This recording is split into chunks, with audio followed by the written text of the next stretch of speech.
Mesdames, Messieurs, bonsoir, bienvenue dans ce journal. Voici ce que domine l'actualité. C'est un message de paix et de cohésion sociale que prône le Premier ministre à Bobo. Ahmed Bakayoko échange avec les chefs traditionnels, guides religieux et les leaders des organisations de jeunesse dans la commune. Le chef du gouvernement appelle à une période électorale apaisée, une exhortation en prélude à la tenue des élections législatives dans quelques semaines. Pour ce rendez-vous du 6 mars, la commission électorale se prépare. La CEI a validé 1266 candidatures, parmi lesquelles on note 688 candidats indépendants dans la course pour le renouvellement des sièges de l'Assemblée nationale. Ils entendent rafler le maximum. Le dossier politique de ce soir s'intéresse à ces challengers sans coloration politique. La police se prépare aussi pour la sécurisation de ce scrutin. Elle entend renforcer ses actions de paix et de cohésion sociale. C'est cette idée qui guide la réflexion qui se tient à Yamoussoukro. Une rencontre en présence du ministre de la Sécurité, le général Diomandé Vagondo, pour définir les nouvelles orientations. Et puis au Mali, à Douenza, dans le centre du pays, une nouvelle attaque contre des soldats de la mission de l'ONU a fait 28 blessés hier mercredi. Toutes les victimes appartiennent au contingent togolais de la MINUSMA. Un camion chargé d'explosifs conduit par un kamikaze a tenté de se diriger vers une cuve d'essence.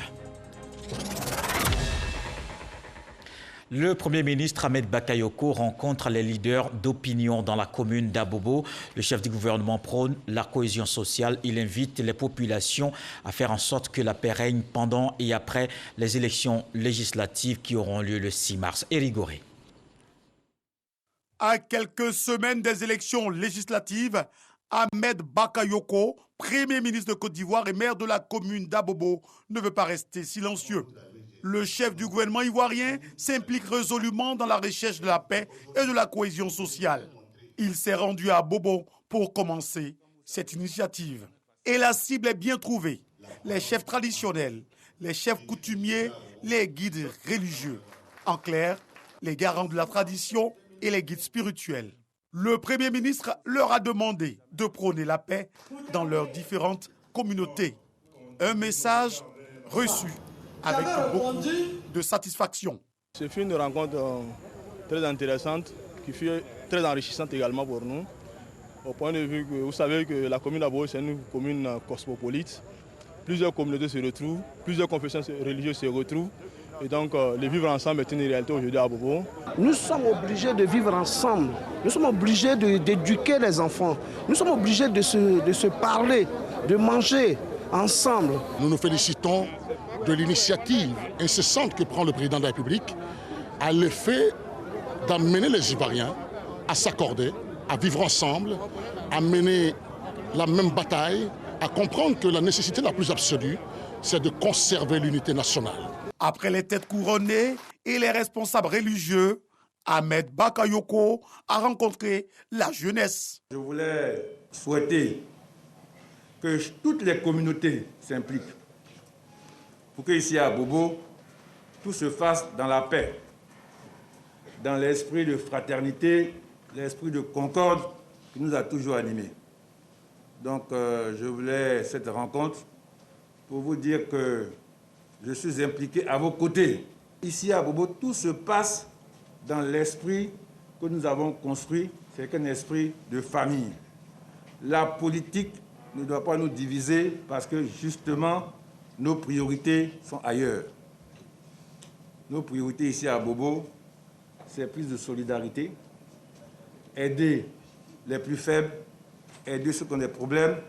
Vous savez que nous venons de très loin, mais chacun de vous est témoin, comme on dit ici, un peu, en avance. Débuté par la commune d'Abobo, ce message de paix et de cohésion du Premier ministre de Côte d'Ivoire va toucher très bientôt les autres communes du district d'Abidjan pour des élections apaisées.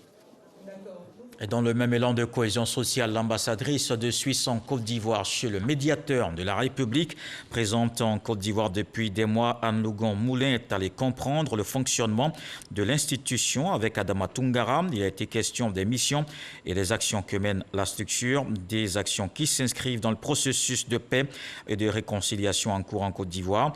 Adama Toungara a fait le point des tournées d'installation des comités de veille et de suivi de la cohésion sociale dans les 108 départements du pays, des structures en charge de promouvoir la paix en Côte d'Ivoire. Et pour la cohésion sociale, les étudiants s'engagent et ils sont réunis autour des valeurs de paix à la place CP1 du Yopougon. Ils invitent la jeunesse à renoncer à la violence. On le voit avec Éric Goré.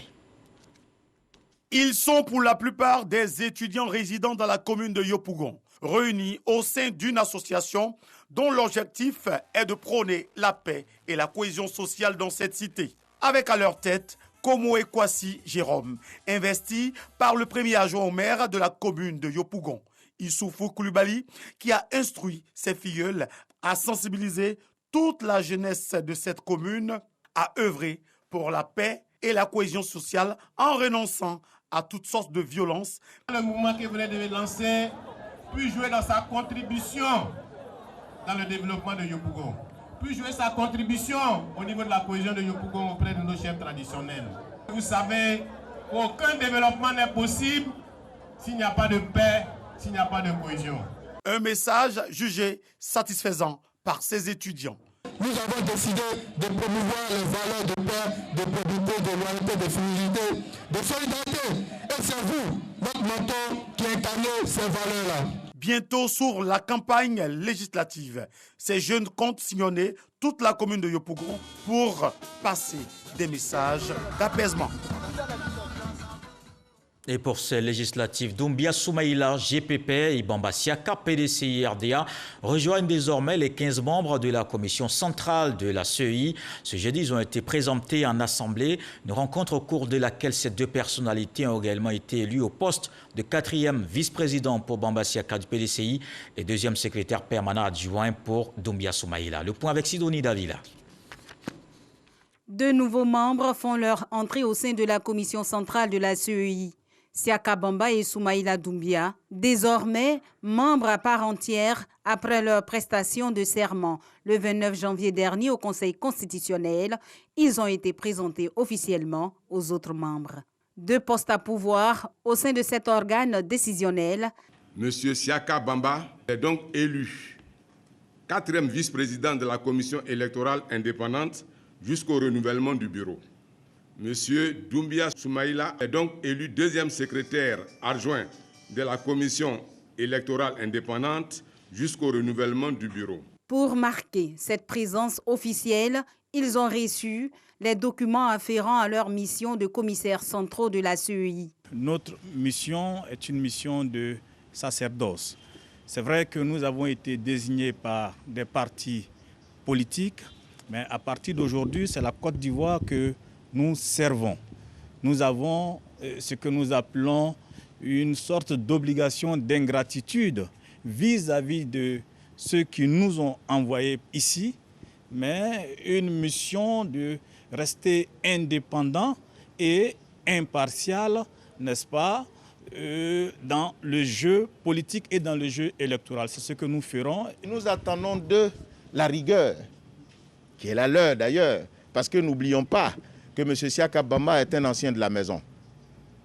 Et tout comme aussi M. Doumbia, peut-être qu'il n'est pas ancien de la maison, mais il fait preuve de détermination, laissant présager qu'il va faire preuve de rigueur dans l'exécution de sa mission. Composée de membres permanents et de membres non permanents, la commission centrale de la CEI compte 16 membres. Et la commission électorale indépendante est donc au travail pour l'organisation des législatives de mars, un scrutin pour le renouvellement des 255 sièges de l'Assemblée nationale sur les 1266 dossiers de candidature validés par la CEI. Tenez-vous bien, il y a 688 qui sont candidats indépendants. Ils entendent rafler le maximum de sièges dans cette chambre basse du Parlement. Les indépendants à l'assaut de l'hémicycle, le dossier politique de ce soir est signé Alexis Godrago.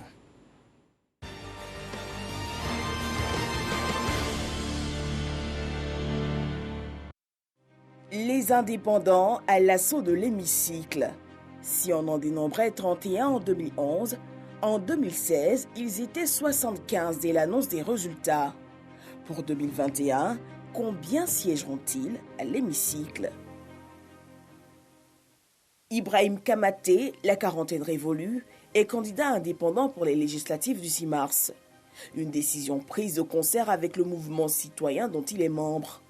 Pour eux, les politiques proposées par les partis depuis de longues années ont échoué.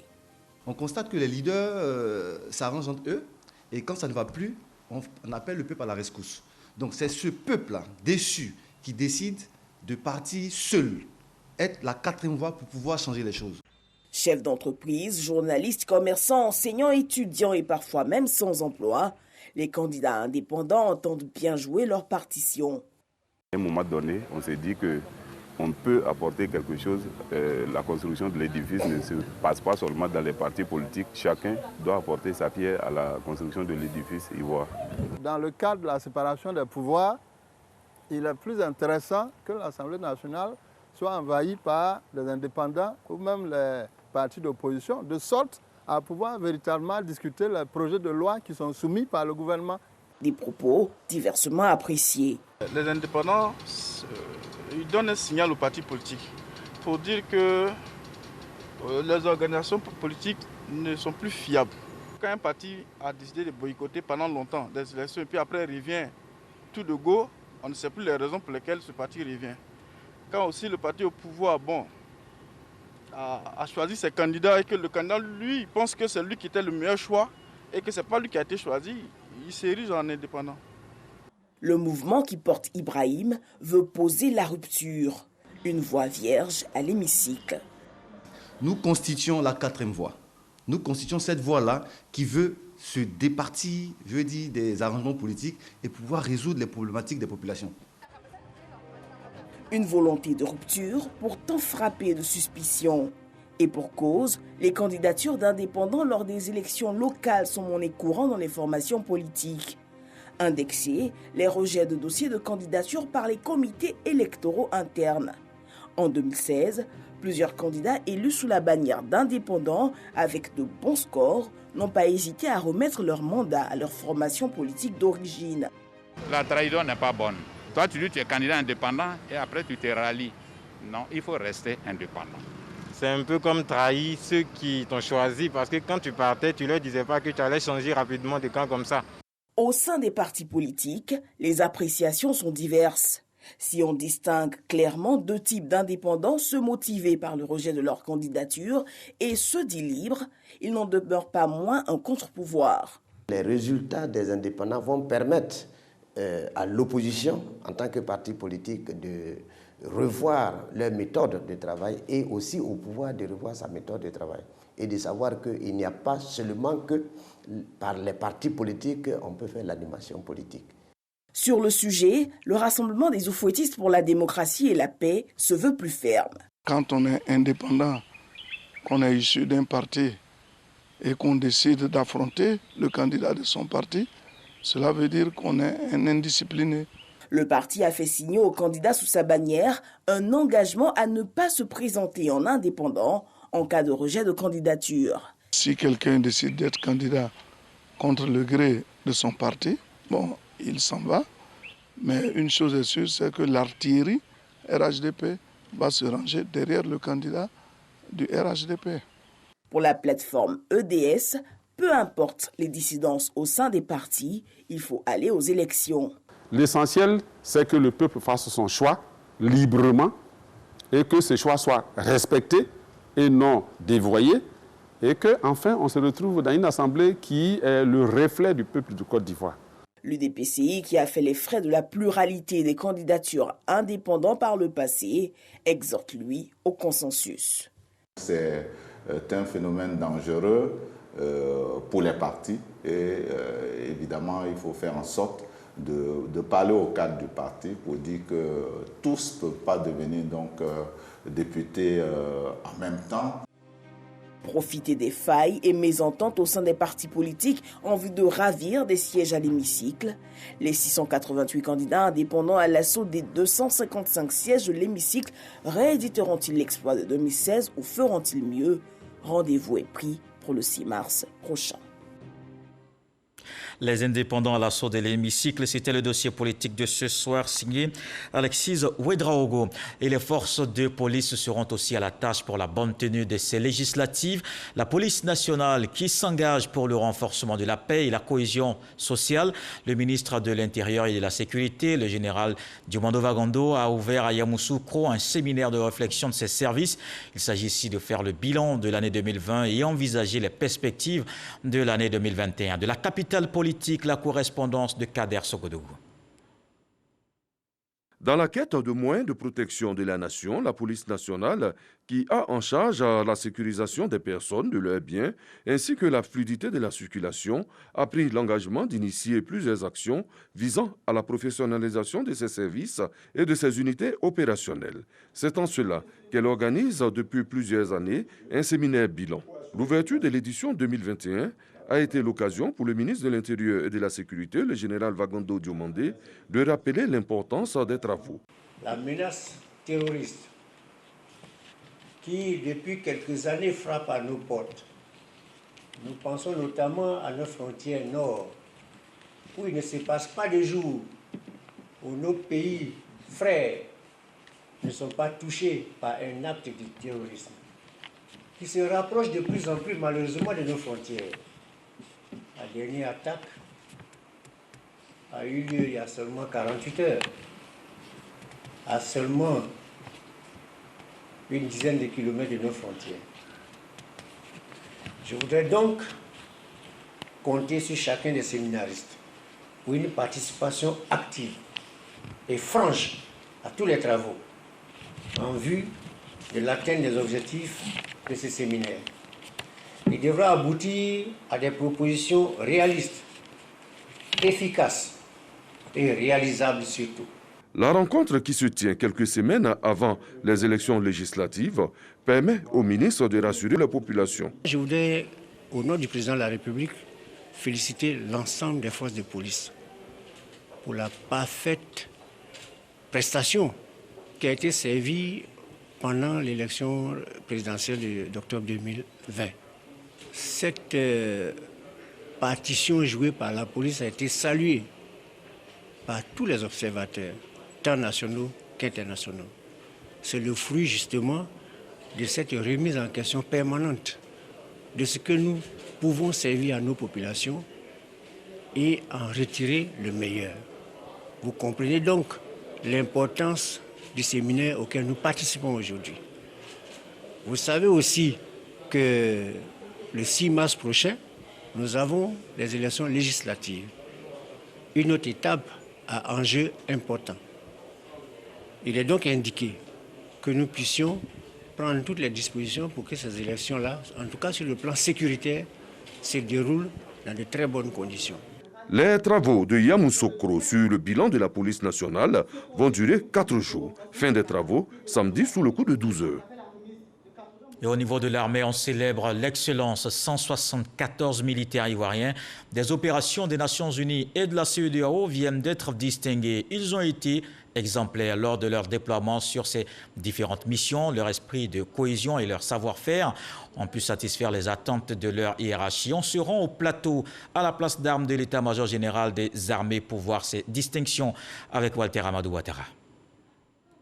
24 officiers d'état-major, dont 15 de la mission multidimensionnelle intégrée des Nations Unies pour la stabilisation au Mali, MINUSMA, 4 de la mission des Nations Unies pour l'organisation d'un référendum au Sahara occidental, MINURSO, 3 de la mission multidimensionnelle intégrée des Nations Unies pour la stabilisation en Centrafrique, MINUSCA, 1 de la mission des Nations Unies en soutien à l'accord d'Odéida et 1 de la mission de la CEDEAO en Guinée-Bissau, ainsi que 150 militaires de la 3e compagnie de protection sont distingués. Ils reçoivent des médailles d'officiers dans l'ordre national, officiers dans l'ordre du mérite ivoirien, chevaliers dans l'ordre du mérite ivoirien et des médailles des forces armées. Certains de ces récipiendaires ont séjourné au Mali, à Tombouctou, du 31 octobre 2019 au 21 juillet 2020, puis déployés à Mopti du 22 juillet au 15 novembre 2020. Aux côtés des armées du monde entier, ils ont fait montre de rigueur et de professionnalisme.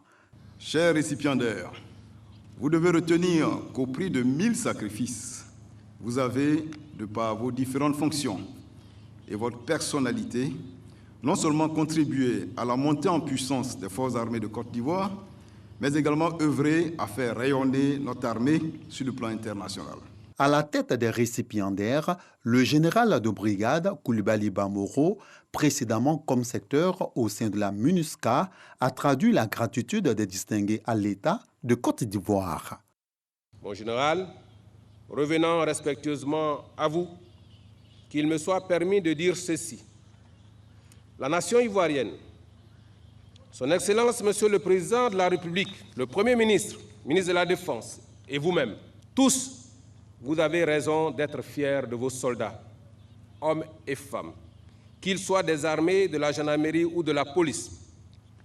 En effet, leurs compétences, leur professionnalisme et leur engagement sont fort appréciés en mission extérieure.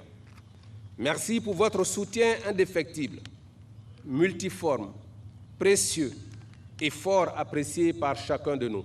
Présidé par le chef d'état-major général des armées, général de corps d'armée, Lassina Doumbia, cette cérémonie de décoration intervient 2 semaines après l'hommage national rendu aux militaires morts au combat au Mali.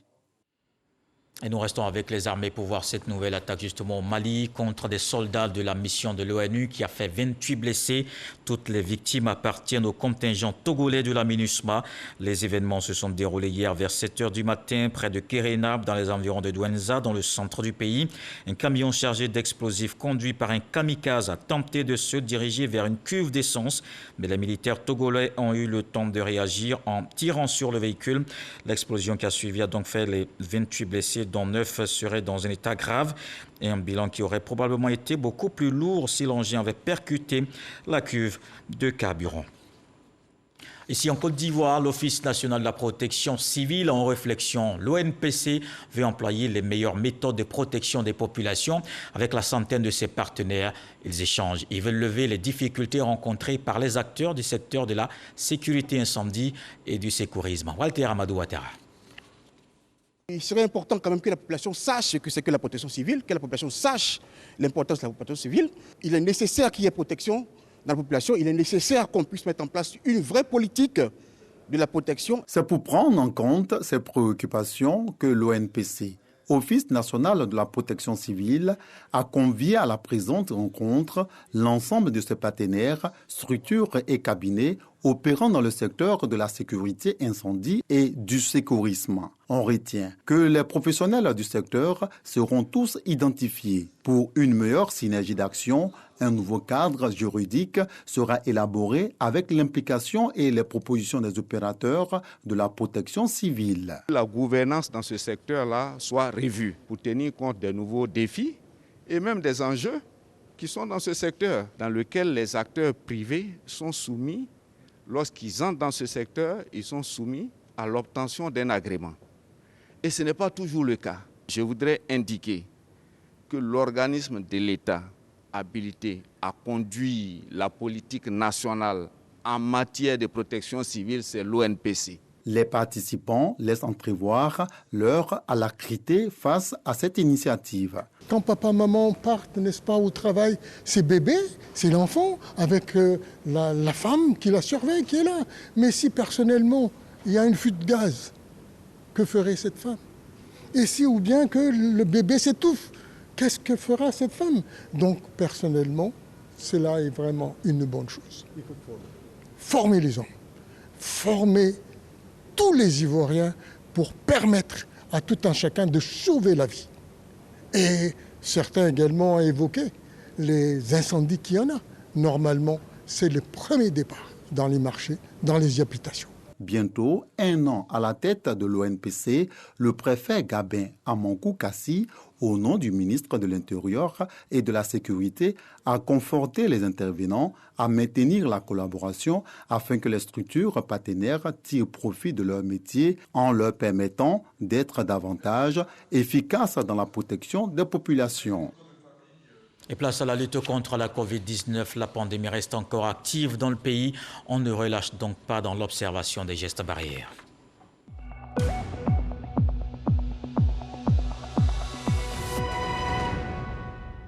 Voici les chiffres de ce jeudi. 286 nouveaux cas de Covid-19 sur 3467 échantillons prélevés, soit 8,2% de cas positifs, 416 guéris et 2 décès. La Côte d'Ivoire compte désormais 30 526 cas confirmés, dont 28 736 personnes guéries, 171 décès et 1619 cas actifs. Les autorités insistent sur le respect des mesures barrières. Et le gouvernement ivoirien prône aussi l'économie circulaire dans la gestion des déchets, redonner une nouvelle vie à ces emballages avec la création d'emplois et de richesses. Le ministère de l'Environnement signe alors une convention avec les responsables d'une société agroalimentaire. Grâce Kando. Parvenir à zéro émission nette de gaz à effet de serre d'ici à 2050, engagement pris par une société agroalimentaire. Pour élever ce défi, signature de convention donc entre le ministère de l'Environnement et du Développement durable et cette entreprise. Réduire, réutiliser, recycler. Ces 3 verbes résument bien la voie de l'économie circulaire choisie pour diminuer la pollution plastique dans nos océans, lagunes et rivières notamment. Dans la lutte contre le plastique, notre groupe s'est fixé un objectif très ambitieux. Rendre 100% de nos emballages recyclables ou réutilisables d'ici 2025, afin que plus aucun de nos emballages ne finisse dans la nature. Le partenariat entre ces 2 structures s'inscrit dans le cadre de la promotion des emplois verts et de l'économie circulaire. Les emballages d'une entreprise ne devraient pas se retrouver dans la nature, les décharges publiques et les dépôts sauvages. La croissance économique du pays ne saurait être durable sans la prise en compte de la dimension environnementale dans les politiques, les programmes et les projets de développement. Il ne s'agit pas seulement de préserver, mais il faut créer des opportunités comme celle qui nous réunit ce jour. Et pour cela, je rends hommage à son Excellence, Monsieur le Président de la République Alassane Ouattara, pour sa vision axée sur la prise en compte du volet social que nous implémentons dans notre politique environnementale.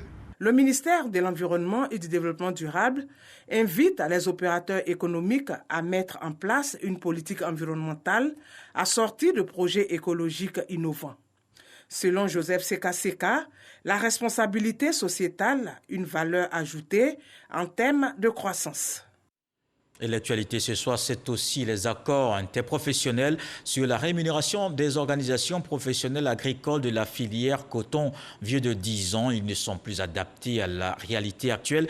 À Bouaké, il y a de nouvelles négociations entre les sociétés coopératives et cotonnières. L'Intercoton et toutes les parties veulent trouver un terrain d'entente qui tient compte du zonage agro-industriel. On voit le reportage de Soro Corona.